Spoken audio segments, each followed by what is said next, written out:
Then switch, press power, enter and air simultaneously.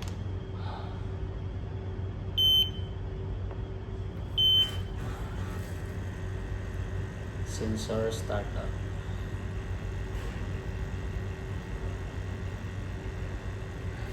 Set first the calibration value is different. Span cal, see that 48%. We need to change it into 50% at methane CH4. So what we do, we need to find cal P settings. See cal P setting, cal P, enter. Oxygen 12, so okay.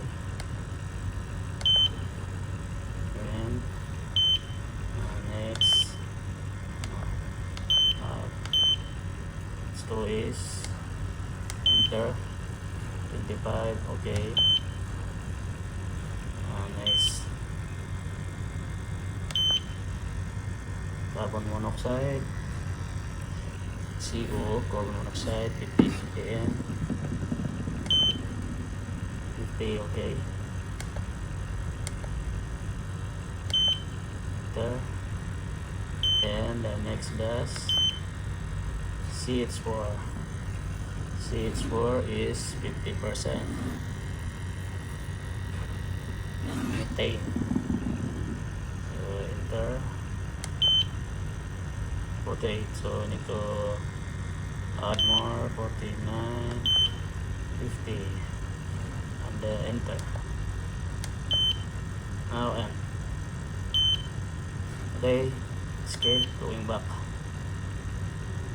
Back. Now we're going back to bomb test. So here's the value: 12% oxygen, 50% carbon monoxide, 50% methane.